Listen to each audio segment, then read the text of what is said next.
All right, let's dive right in.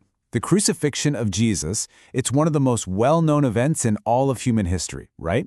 But what if it was more than just a historical event? What if it was a profound mystery that literally rewrote the course of the world? Today, we're going to unpack Matthew chapter 27 to really get a sense of what was happening on that incredible day. One commentary I read puts it perfectly. It says, the cross reveals both the depth of human sin and the height of God's love. And it's that incredible tension, that paradox, that we're really going to dig into. So, this all leads us to the central question for this entire explainer. How did the execution of this one man become the absolute hinge point of all of history? Let's start peeling back the layers of this story and see what we can find. Okay, so first, let's just look at what's happening on the surface. What you're seeing is pure chaos. It's this perfect storm of politics, of raw, unfiltered jealousy, and the terrifying power of mob rule. So let's break down the key players here. First, you've got the religious leaders, and the text says they're driven by self-serving envy. They're the ones who really whip up the crowd. Then there's Pontius Pilate, the Roman governor. He knows Jesus is innocent, but he completely caves to political pressure and makes this big show of washing his hands of the whole mess. And finally, you have the crowd itself, just swept up in this mob mentality, screaming for the release of a known criminal, Barabbas, instead of Jesus. And if that wasn't dramatic enough, things get even stranger. The text points out that even the pagan world, represented here by Pilate's own wife, seems to be getting these supernatural warnings. She sends this frantic message to her husband saying, "Have nothing to do with that innocent man, for I have suffered terribly in a dream today because of him."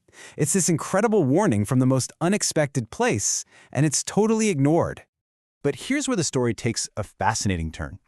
Because beneath all of this very human chaos, the commentary we're drawing from points to a kind of hidden blueprint. What looks like a tragedy spiraling out of control was, from another angle, an ancient prophecy being fulfilled step by step.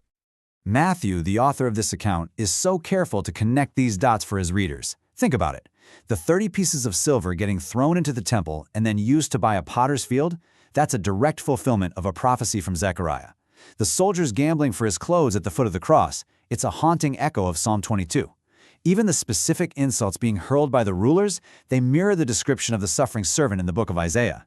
See, these aren't just random, tragic details. They're presented as undeniable proof that a divine plan was unfolding. Now we get to the final hours on the cross, and this is where things take a truly dramatic, supernatural turn.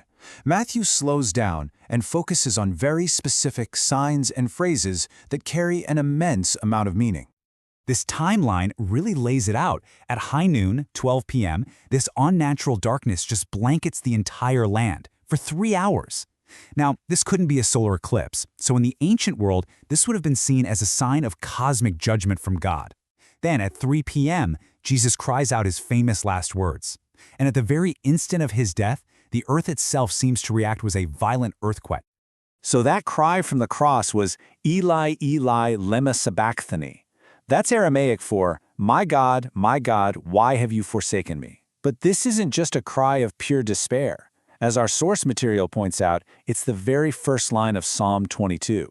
Now, anyone there who knew the scriptures would have immediately understood he was pointing them to the entire psalm. A psalm that starts in deep suffering, but ends in total vindication and triumph.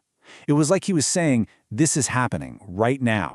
And the language here is so important. The specific Greek verb Matthew uses for his death is aphiken. Now, this doesn't just mean he died. It has a much more active sense, like he released or he let go of his spirit. The commentary really highlights this to show that this wasn't a passive death, where life was taken from him. It was an active choice. It suggests that even in his final moment, he was the one in control. But of all the incredible signs that happened, one stands out as maybe the most significant of all. It's an event that signaled a complete and total shift in reality, the tearing of the temple curtain. Now, to get why this is such a massive deal, you have to understand what this curtain was. For centuries, this huge, thick, heavy veil separated the most sacred space in the Jewish temple, the Holy of Holies, the symbolic dwelling place of God on earth, from literally everyone and everything else. It was a physical, tangible barrier between God and humanity. And the Greek word Matthew uses to describe what happened to it is schizo. It means a violent ripping, a tearing apart. This wasn't some gentle parting of the fabric. The text says it was torn from top to bottom, which implies an act of God, not of man. The barrier wasn't just opened, it was violently and permanently destroyed. So the tearing of that curtain, it signaled a radical new reality. The old system, the one with restricted access where you needed priests and constant animal sacrifices, that was over. In its place was something brand new, direct access to God for anyone and everyone, because the ultimate sacrifice had just been made. This moment, this is a huge piece of why this day becomes the hinge point of history. And who was the very first person to really grasp the meaning of all this? It's not one of his followers, it's not a religious scholar. It's a Roman centurion, a pagan soldier overseeing the execution. Seeing the earthquake and everything else that happened, he's the one who declares, surely he was the Son of God. This confession from a total outsider just shows the universal power of what had just happened. So let's move to the final scene of this chapter. With Jesus now dead, the authorities are absolutely determined to make sure this story is over once and for all. And they take some pretty extreme measures to lock this story down. First, a wealthy follower named Joseph of Arimathea places the body in his own brand new, expensive tomb carved out of solid rock. Next, a massive stone is rolled in front of the entrance. Then, not satisfied, the chief priests go back to Pilate and get permission to post a Roman guard. And for the final nail in the coffin, so to speak, they place an official Roman seal on the stone, making it a capital crime for anyone to tamper with it. That tomb is as secure as humanly possible. Which leaves us with this final hanging question.